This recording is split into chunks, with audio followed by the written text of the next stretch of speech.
A ideia é que a gente possa abordar nessa mesa, então, algumas questões de mudanças que os manuais fizeram, né, na publicação em maio desse ano do DSM-5, e da proposta de mudança, né, que a CID-11 está se dispondo a fazer, prevista aí o lançamento para outubro de 2014.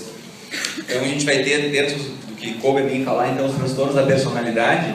É um capítulo que teve uma série de modificações, não no corpo principal, mas na proposta de mudança. Eu vou explicar um pouquinho de porquê que isso ocorreu.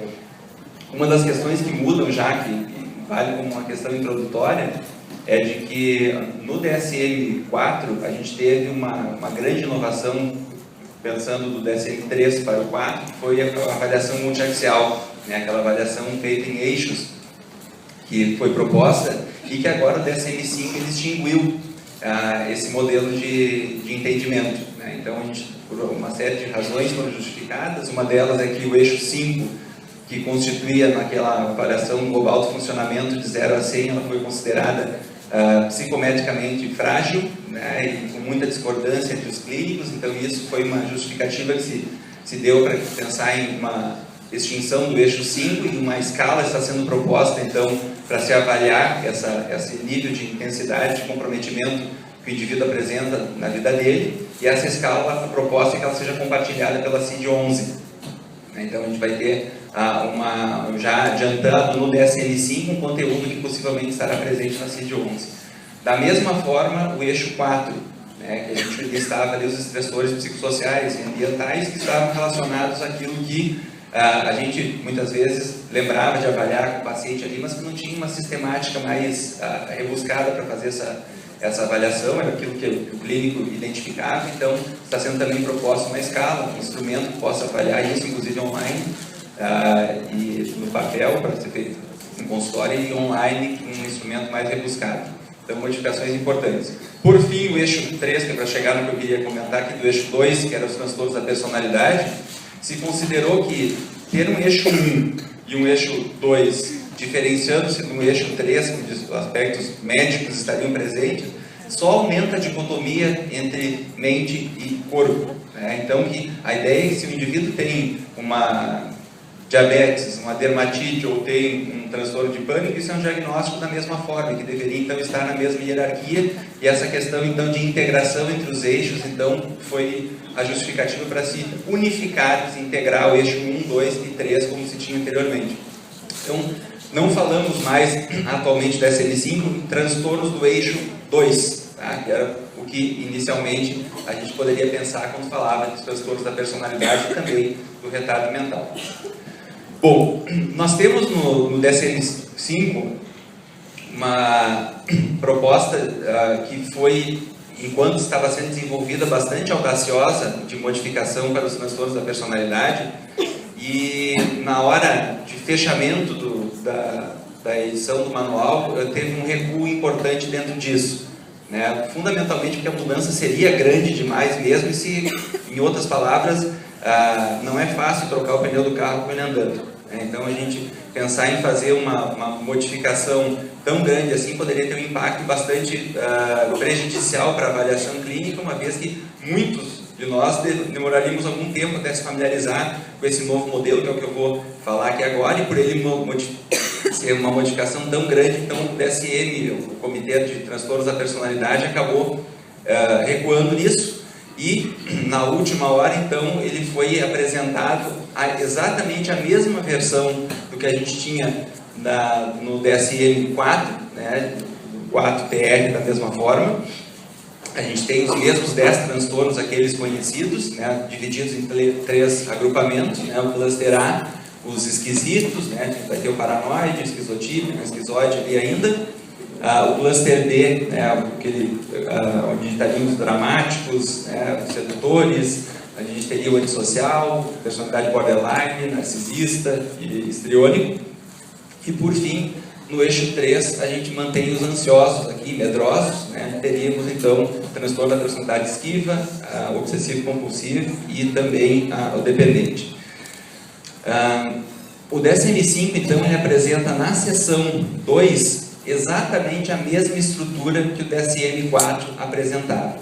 Contudo, e é aí que eu vou me deter a falar sobre isso, Na seção 3, ele apresenta as alterações, e dentre essas alterações, um modelo alternativo para transtornos da personalidade, onde alguns transtornos que nós conhecemos atualmente são extintos e eles são integrados num novo diagnóstico que eu vou comentar daqui a pouco com vocês. Então, nessa seção 3, a gente teria, então, os critérios diagnósticos que envolveriam um nível de funcionamento da personalidade, traços patológicos da personalidade, penetração e estabilidade na vida do indivíduo e explicação alternativa para a patologia de personalidade, ou seja, avaliação diagnóstico diferencial com outros transtornos. Uma outra questão importante aqui do eixo 2, da seção 2 do manual do DSM-5, é que dois diagnósticos eles aparecem em mais de um local do manual. Isso também é uma inovação que eu achei no primeiro momento estranha e depois bastante interessante e útil, porque a gente tem a possibilidade de encontrar o diagnóstico de duas maneiras. Então, o mesmo diagnóstico ele está apresentado em dois locais distintos do manual. A gente vai ter como exemplo disso o antissocial, que ele está dentro de um capítulo relacionado ao comportamento e condutas impulsivas, junto com o transtorno da conduta e outros transtornos, exatamente porque a impulsividade é um componente importante da personalidade antissocial, e da mesma forma a personalidade esquizotípica, por compartilhar a mesma origem genética de esquizofrenia e outros transtornos psicóticos, ela também está dentro do capítulo dos transtornos psicóticos. Então a gente pode encontrar esses dois diagnósticos em dois locais distintos do manual classificatório. Bom, então o modelo alternativo para transtornos da personalidade. Isso aqui então é o que é apresentado na seção 3 do manual. Os critérios gerais então para transtornos da personalidade. As características essenciais dos transtornos de personalidade são moderado ou grave prejuízo no funcionamento da personalidade, self, né, e interpessoal também, um ou mais traços patológicos de personalidade, e aí a gente já vai entender um pouquinho o que são esses traços, que agora estão bem descritos e é possível personalizar o diagnóstico para o paciente. Os prejuízos no funcionamento da personalidade e expressão de traços de personalidade do indivíduo são relativamente inflexíveis e penetram através de uma ampla gama de situações pessoais e sociais. B. Os prejuízos no funcionamento da personalidade e expressão de traços de personalidade do indivíduo são relativamente estáveis através do tempo, com surgimento que pode ser rastreado desde pelo menos a adolescência ou ainda início da idade adulta. Os prejuízos no funcionamento da personalidade e na expressão dos traços de personalidade do indivíduo não são melhor explicados por um outro transtorno mental, e aí entra a questão do diagnóstico diferencial. Os prejuízos no funcionamento da personalidade e na expressão dos traços de personalidade do indivíduo não são atribuíveis unicamente aos efeitos fisiológicos de uma substância ou condição médica, por exemplo, um trauma grave na cabeça, enfim, situações que podem, em especial o lobo frontal pode estar relacionado a esse tipo de alterações de funcionamento de personalidade. Os prejuízos no funcionamento de personalidade e na expressão dos traços de personalidade do indivíduo não são melhor entendidos como normais para o estágio de desenvolvimento do indivíduo ou ainda o ambiente sociocultural, levando em consideração aquele aspecto que tem que haver uma descontextualização daquele padrão de funcionamento no ambiente que o indivíduo está inserido. Então, esmiuçando um pouquinho mais isso aqui, a gente vai pensar da seguinte forma: o critério A aqui, ele vai estar relacionado então ao nível de funcionamento de personalidade do indivíduo. Então, dentro desse critério aqui, a gente vai ter elementos de funcionamento aqui do self, identidade, né, experiência de surgimento como único, com claras fronteiras entre o self e os outros, estabilidade de autoestima e acurácia de autoavaliação, capacidade de habilidade para regular uma gama de experiências emocionais. Autodireção, busca de objetivos coerentes e significativos a curto prazo e de vida, utilização de padrões de comportamentos construtivos pró-social, habilidade de autorreflexão e produtiva. Então, aqui estariam relacionadas então, as questões que são necessárias para que a gente tenha uma personalidade saudável e que alterações nisso aqui, então, indicaria contrariamente à patologia. Em relação ao nível de funcionamento interpessoal, que é isso aqui que está descrito aqui nesse critério A. Então, está relacionado então, à capacidade interpessoal de empatizar com o outro, né, poder me colocar no lugar do outro, que seria uma das questões que estão comprometidas nos transtornos da personalidade. compreensão e apreciação das experiências e motivação dos outros, tolerância pelas diferentes perspectivas, compreensão dos efeitos do próprio comportamento sobre os outros e também intimidade, né? Profunda e duradoura conexão com os outros, desejo de capacidade de proximidade, mutualidade e respeito refletida no comportamento interpessoal. Então, para poder avaliar isso aqui, o DSM propõe uma escala para avaliar o nível de funcionamento, que é uma inovação importante também do DSM-5. Ele propõe instrumentos que mensuram a intensidade de prejuízo. O DSM-5 ele foge daquela questão categórica do DSM-4, que é aquela questão do critério sim ou não, né? Então, frequentemente deixa de prestar atenção a detalhes, não deve atenção, sim ou não. E aí conta o número de sim, se tiver um número significativo, tem o critério. O DSM-5 ele mantém o modelo categórico, mas ele também acrescenta o modelo dimensional, que é o quanto de sim está presente nisso, né? E o quanto de sim ele é aferido muitas vezes através de instrumentos, como esse exemplo aqui. Então a gente vai ter aqui nível de prejuízo, pouco ou nenhum prejuízo, então tem 3 itens aqui avaliando. Então, 3 frases afirmativas que a gente vai avaliar dentro disso a intensidade com que isso está presente. Identidade, autodireção, empatia, intimidade, aquilo que a gente viu no slide anterior. E aí vai quantificar isso aqui para poder chegar a um score que vai nos dar, então, um índice do quão prejudicado aquele indivíduo está em funcionar dessa forma.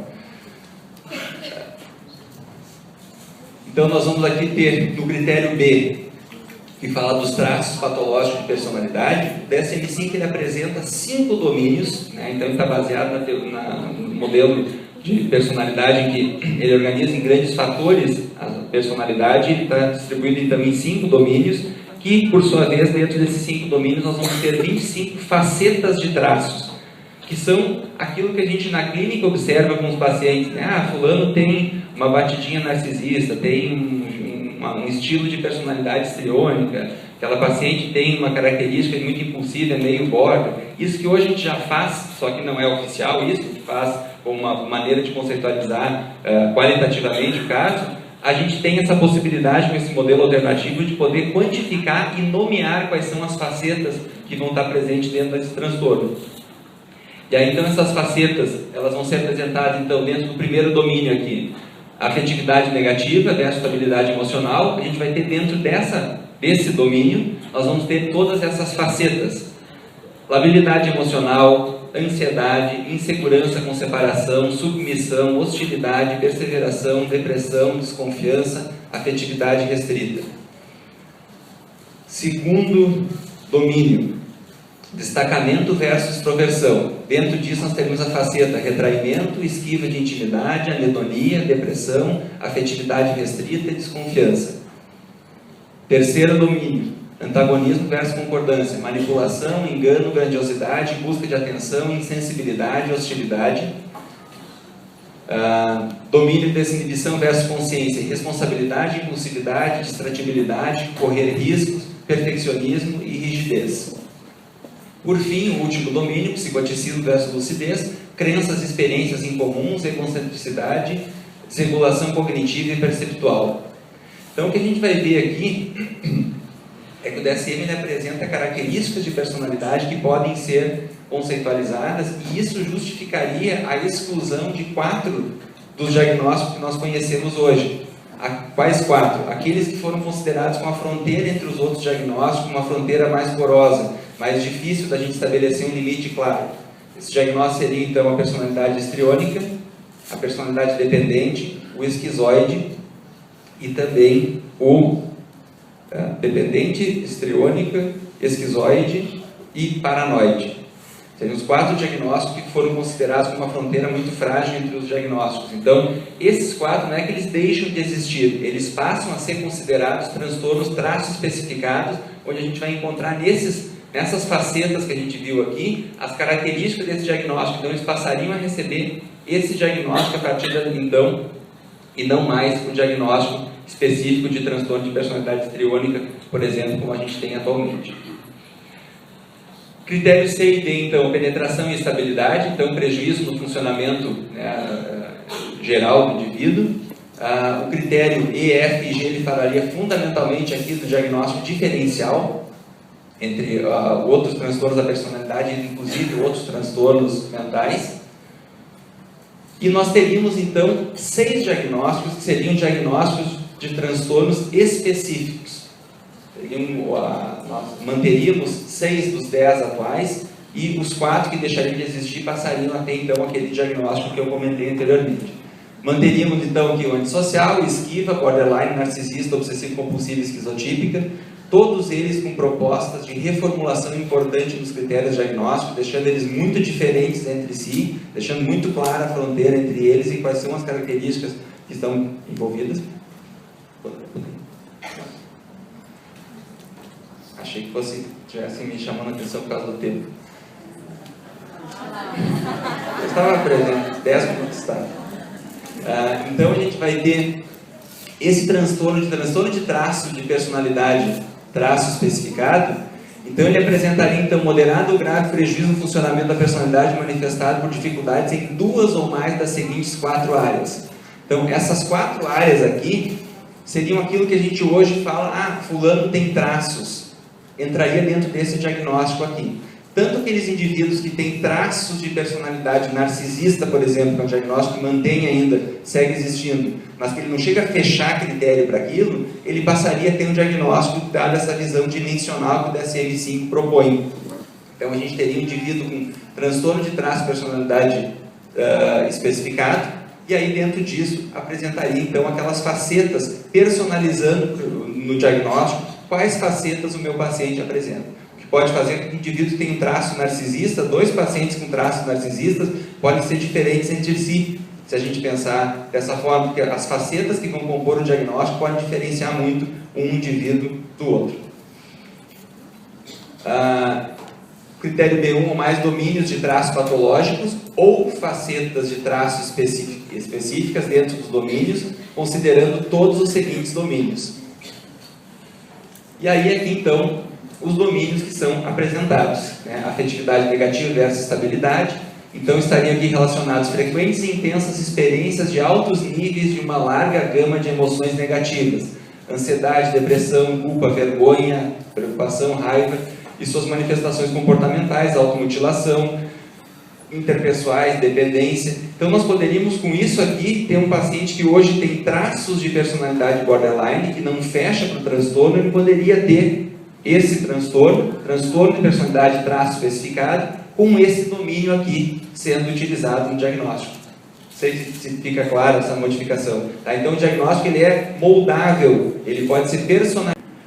Destacamento versus extroversão, então esquiva de experiências socioemocionais, incluindo a retirada da interação interpessoal, que vão desde interações diárias de amizade. Então o indivíduo com traços narcisistas ele poderia ter esse domínio aqui utilizado na sua conceitualização diagnóstica.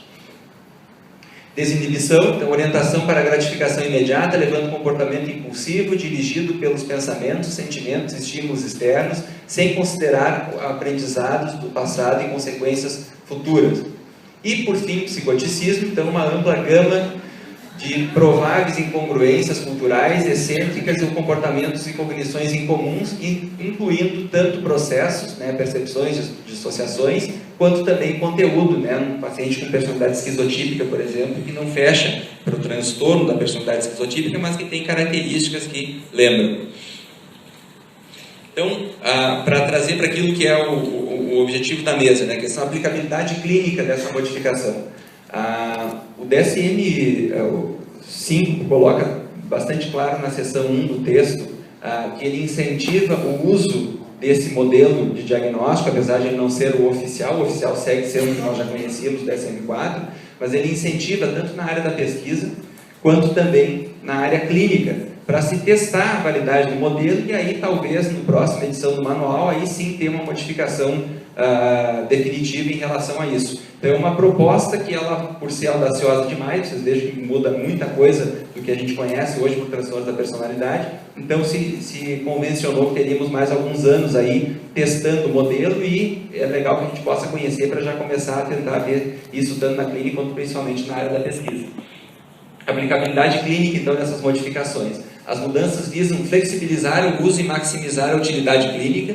Dessa forma, permitem o diagnóstico de transtorno da personalidade específicos clinicamente importante, o diagnóstico de um transtorno da personalidade totalmente traço especificado para pacientes que não preenchem critérios para um dos 6 tipos oficiais, ou seja, que eles têm traços, passariam a ter então um diagnóstico personalizável, a descrição da heterogeneidade tanto em um nível de funcionamento da personalidade quanto características patológicas dentro dos tipos de transtornos de personalidade e a descrição do perfil de traço de personalidade de todos os pacientes. Então, como é que a gente poderia implementar isso na clínica? A gente teria então uma perguntinha para fazer. Isso traz prejuízo para o funcionamento de personalidade do indivíduo? Se sim, avalie o nível de comprometimento, funcionamento do self pessoal, interpessoal, a empatia e intimidade na escala de nível de funcionamento de personalidade, ou seja, avaliaria-se então o quanto de prejuízo aquilo traz naquela escala que eu apresentei anteriormente. Se apresenta, é um dos 6 tipos apresentados, então primeiro se tenta fechar os diagnósticos oficiais que permanecerão, os transtornos específicos. Se sim, registre o tipo e a gravidade de comprometimento de um daqueles 6. Se não, existe um tipo de traço específico de personalidade que está presente?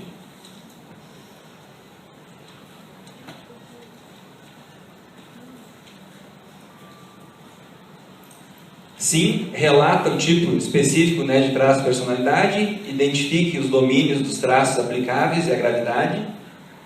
E se um transtorno da personalidade está presente e um perfil de personalidade é desejado, seria útil na conceitualização, avalie quais são as facetas que estão presentes também. Então a gente vai poder fazer um diagnóstico com um nome bastante comprido, mas que diz muito acerca do funcionamento do paciente a partir do momento em que as principais características patológicas que são observadas vão estar registradas no diagnóstico em si.